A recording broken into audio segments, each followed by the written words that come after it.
بسم اللہ الرحمن الرحیم۔ نماز ایسی عبادت ہے کہ جو کسی حالت میں بھی معاف نہیں ہے۔ اگر انسان بالغ اور باشعور ہے تو ایسی صورت میں سے ہر وقت اور ہر مقام پر نماز پڑھنا پڑے گی، چاہے وہ کسی ایسی صورتحال میں مبتلا ہو جائے کہ جہاں نماز جیسے عام طرح سے پڑھی جاتی ہے ویسے نہیں پڑھ پاتا۔ مثلا اگر کوئی شخص بس کا سفر کر رہا ہے یا ٹرین کا سفر کر رہا ہے یا ہوائی جہاز کا سفر کر رہا ہے، تو اگرچہ اس کے لیے ممکن ہو کہ بس کسی سٹاپ پر جا کے رکے گی، وہاں اپنی نماز وقت کے اندر وہ پڑھ لے گا، تو پھر اس کو بس سٹینڈ پر اتر کر، ریلوے اسٹیشن پر اتر کر یا ایئرپورٹ پر اتر کر ہی نماز پڑھنا چاہیے، اس لیے کہ جو شخص بھی عام حالات میں صحیح رکوع اور صحیح سجدے کے ساتھ نماز پڑھ سکتا ہو، اس کو دوسری والی نماز پڑھنے کی اجازت نہیں ہے۔ لہذا اگر نماز کے وقت میں اتنی گنجائش ہو، جیسے ظہر کے وقت میں کافی گنجائش ہوتی ہے یا مغرب عشاء کے وقت میں کافی گنجائش ہوتی ہے کہ کسی وقت میں بھی آگے جا کے یا تو گاڑی اسٹیشن پر رکے گی یا بس سٹینڈ پر رکے گی، تو وہاں جا کے اتر کے فوراً نماز پڑھنا ممکن ہو جائے گا، تو سب سے پہلی ذمہ داری یہ ہے کہ اسی طرح سے نماز پڑھنا پڑے گی تاکہ صحیح رکوع اور صحیح سجدے کے ساتھ نماز پڑھ لے۔ لیکن اگر فرض کیجئے کہ وقت میں گنجائش نہیں ہے، فجر کا وقت مثلا جو بہت مختصر ہوتا ہے، اگر ہم انتظار کریں کہ بس آگے جا کے رکے یا ٹرین آگے جا کے رکے، تو اتنی دیر میں تو نماز کا وقت نکل جائے گا۔ تب بھی اگر انسان بس میں سفر کر رہا ہے یا ٹرین میں سفر کر رہا ہے یا جہاز میں سفر کر رہا ہے، تو اس کی ذمہ داری یہ ہوگی کہ وہ بس کے اندر ہی نماز پڑھ لے، جہاز کے اندر ہی نماز پڑھ لے یا ٹرین کے اندر ہی نماز پڑھ لے۔ اب بس کے اندر تو عام طور پر کھڑے ہو کر نماز کو پڑھنا ممکن نہیں ہوتا ہے، لیکن کبھی کبھار جہاز اگر خالی ہو یا ٹرین اگر خالی ہو تو عین ممکن ہے کہ اس میں کھڑے ہو کر نماز پڑھی جا سکے۔ لہذا اگر جہاز والے اجازت دے رہے ہوں کہ عام طریقے کے مطابق کھڑے ہو کے نماز پڑھ سکتے ہیں تو کھڑے ہو کے نماز پڑھ لے، لیکن اگر جہاز بھرا ہوا ہے یا جہاز والے اجازت نہیں دے رہے ہیں یا بس بھری ہوئی اور ٹرین بھری ہوئی ہے اور کوئی اجازت نہیں دے رہا ہے، تو ایسی صورت میں بس میں بھی نماز پڑھنا پڑے گی، جہاز میں بھی اور ٹرین میں بھی نماز پڑھنا پڑے گی۔ سوال یہ پیدا ہوگا کہ کیسے نماز پڑھیں گے؟ اس لیے کہ سجدہ کرنے کی تو گنجائش نہیں ہوگی، بلکہ رکوع کرنے کی بھی گنجائش نہیں ہوگی، تو جہاں رکوع کرنے کی گنجائش نہ ہو، بسا اوقات تو ایسا ہوتا ہے کہ کھڑے ہونے کی بھی گنجائش نہیں ہوتی، تو پھر نماز کیسے پڑھی جائے گی؟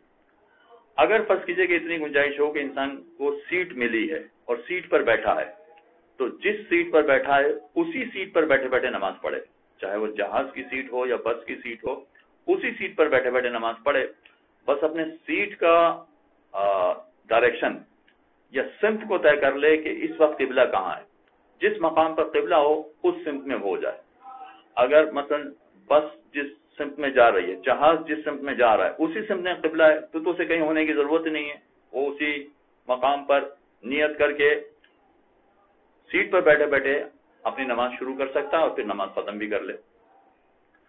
لیکن اگر فرض کیجیے کہ قبلہ کہیں دائیں یا بائیں ہے، تو ایسی صورت میں سیٹ پر بیٹھے بیٹھے دائیں جانب ہو جائے یا بائیں جانب ہو جائے جس سائڈ میں قبلہ ہے،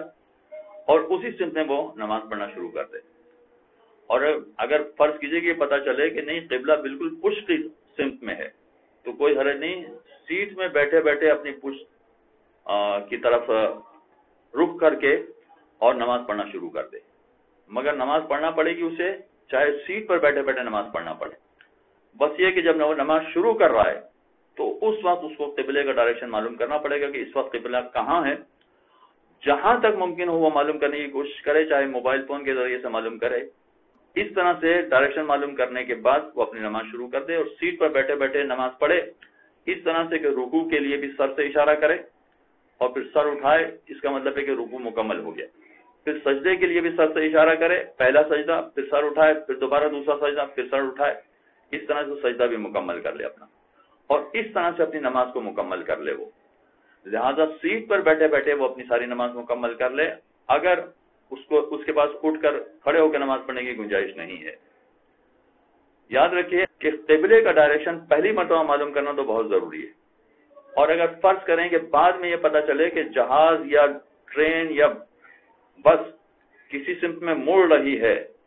تو اگر اس کے لیے ممکن ہو کہ قبلے کی سمت میں مڑ سکے، وہ پہلی بات تو یہ کہ وہ معلوم کر سکے کہ قبلہ کس جانب جا رہا ہے،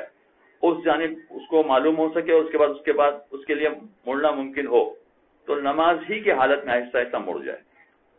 اور اگر اسے پتہ نہ چلے تو کوئی حرج نہیں ہے. جس سمت میں قبلے کا تعین کر کے وہ بیٹھا تھا اور نماز پڑھنا اس نے شروع کر دی تھی اسی سمت میں نماز کو مکمل کر لے. اگر صورتحال ایسی پیش آ جائے کہ کہیں پر بھی اس کو پتہ ہی نہ چلے کہ قبلہ کہاں ہے، بالکل کسی سمت میں پتہ ہی نہیں چل رہا کہ قبلہ کس سمت میں ہے، تو کسی بھی ایک سمت میں رخ کر کے نماز پڑھ لے. مگر نماز پڑھنا پڑے گی، چاہے وہ بس میں سفر کرے، چاہے ٹرین میں سفر کرے، چاہے جہاز میں سفر کرے، نماز کو چھوڑنے کی اجازت نہیں ہے.